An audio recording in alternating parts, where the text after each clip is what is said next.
Ada tiga perkara yang penting. Izinkan sebahagian daripada ucapan saya dalam bahasa Inggeris untuk poin pertama, yang kedua dan tiga saya dalam bahasa Malaysia kerana dia melibatkan sedikit isu yang mungkin agak penting lah.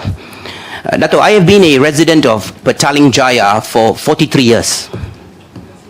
I have been a lawyer across the road there for 25 years. And I've served the council for 6 years. This is my 7th year. So I'm a local boy here. And this gives rise to a lot of extra pressure on me to serve people who have played with me in kindergarten or in school. I have to see their face every morning. When I sit in Raju restaurant and have my coffee, every morning I would meet somebody I know. And obviously, because they know I'm a councillor, they have things to say, complaints to make. Now, I don't know whether it's the hot season, but the last month has been very hot.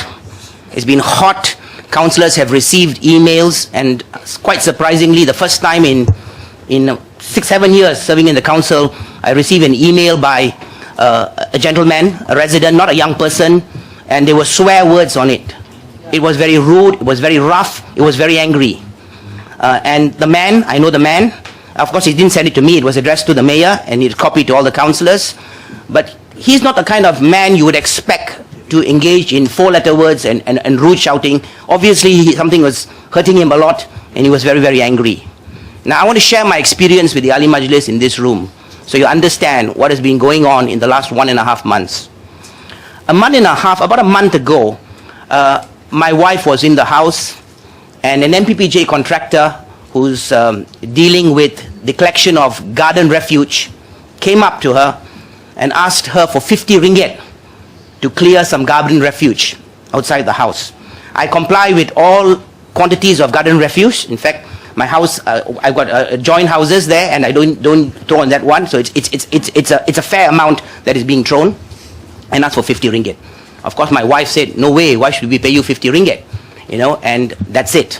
Obviously, I was a bit upset. You know, this is a councillor's house. Obviously, they didn't know it's a councillor, but it doesn't matter if it's a councillor's house. It can be anybody's house. Why are you asking for 50 ringgit from us? So I've reported the matter to Mr. Lee, who prompt action. Within 15 minutes, the contractor was on the site, the supervisor was on the site, asking me to identify which of the Bangladeshi workers was the one who asked. I said, look, I didn't pay the money. I don't want to get anybody in trouble. Take it as a warning. Don't do this. You are paid to collect. If there is an excess load, you are also paid. MBPJ pays. We are very generous with our contractors, very generous. So don't ask people for 50 ringgit. I let it go. I don't want to hear about this again. 3 days later, I got a call from another ex-councillor of MBPJ. Her mother was asked to pay another 50 ringgit. And then I started getting calls from a variety of residents in Section 5, asked for 50 ringgit to take out. Again, I reported it to Mr. Lee and also to the mayor itself, and thank you so much. Prompt action was taken. Culprits were apprehended, so to speak, in the sense the fines were levied on the contractor, and the individuals involved, after identification by way of photograph, were sacked. So I got this WhatsApp group with 2 heartbroken Bangladeshis looking there. They lost their jobs. Okay. 3 days ago. Oh, let's not even go 3 days, let's go about 2 weeks ago, I received a call from Mr. Eric, a very responsible RT head. I think the RT of Gasinginda has won numerous national awards, who expressed concern on a divider near his area, which had broken and crumbled when a car went across it or a vehicle was tried to park on it. And he was shocked as to how could a divider, which is meant to protect the safety of vehicles on either side of the lane, could crumble. I immediately attended to the problem, went on site and asked him to recover samples of that divider. To my shock and awe, when I looked at it, the divider consisted of a few millimeters of plaster and a huge chunk of sand. And obviously this divider was not built according to the specifications. I refer the matter to Head of Engineering, who promptly attended to my complaint. In fairness to him, he did it, he looked at it, he also told me, this is not concrete. I brought the sample there, there's no aggregate in it, and the specifications for this concrete is grade 20. Not less than grade 20 at least. And from a practical point, you understand what that means. A certain grade of concrete requires a certain quantity of cement, sand, and aggregate. And by playing with these, the cost of that is very cheap if you do not put in the specified quantity. So I said action should be taken. I then took the own initiative for myself, because I've noticed I received other complaints around other parts of Petaling Jaya, to go around and look at the pavement. I photographed them all, I went through, and I was concerned about the quality, which Dato in your opening speech had addressed.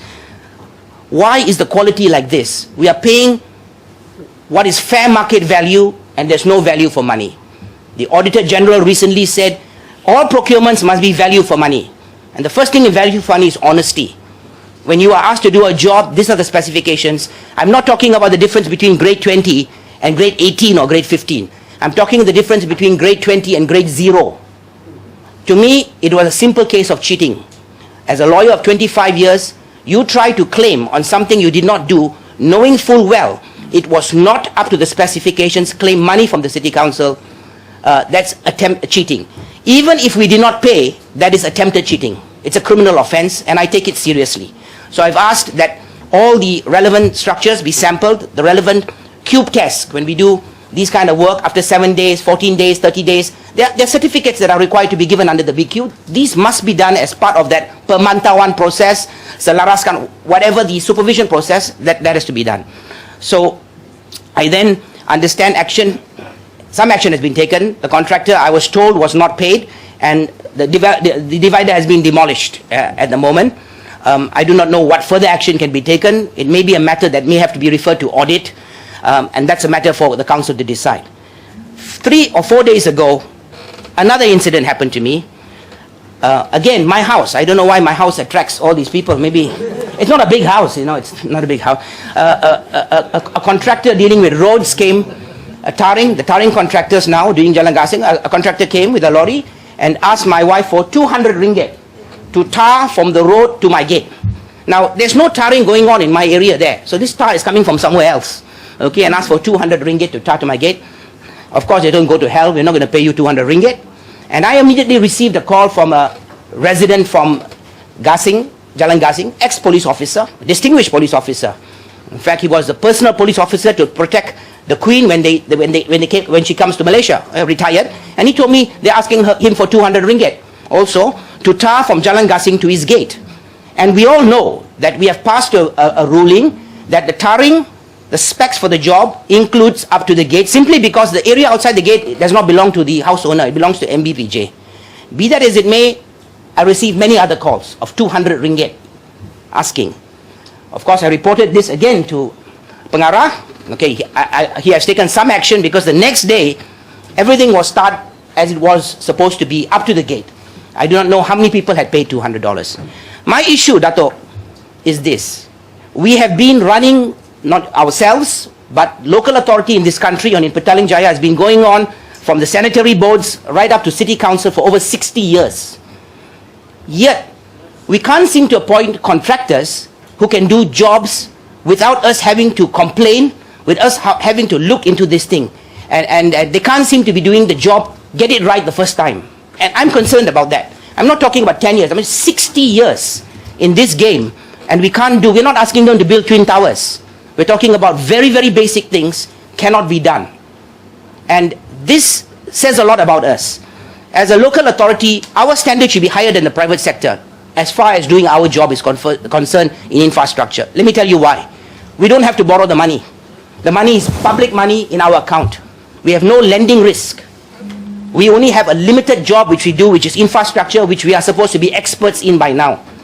Yet, we cannot get it right. And this concerns me greatly.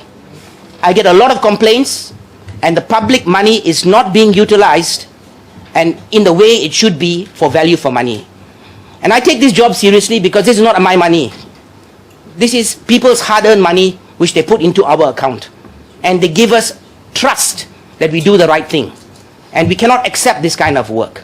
Now, I've looked at the situation, and I am proposing, with the support of council, a few modifications in this process so that there's some form of oversight in terms of appointment of contractors and quality of work.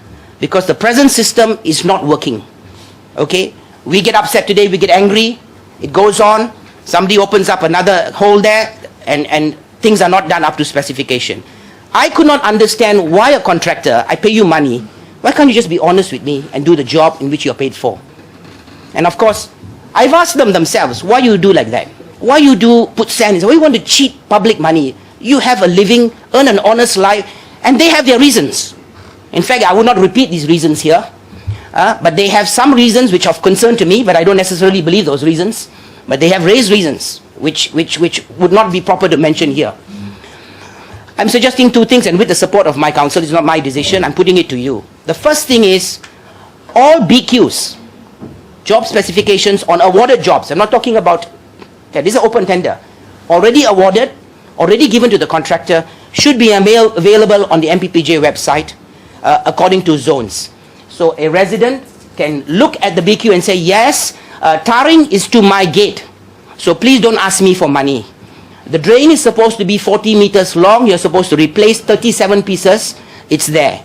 So this creates a partnership with the public that they know where their money is going, and if there's any concern, they can immediately relay it back to us. Because now we are fighting by discovery. Road divider breaks, then we shout. Tar comes off, then we shout. But here we are empowering them, and I think this information can be public because it's open, public tender already awarded, the price should be stated. That's one mechanism. The second mechanism is in the technical committee of the tender board. It is something we need to look at a little closer.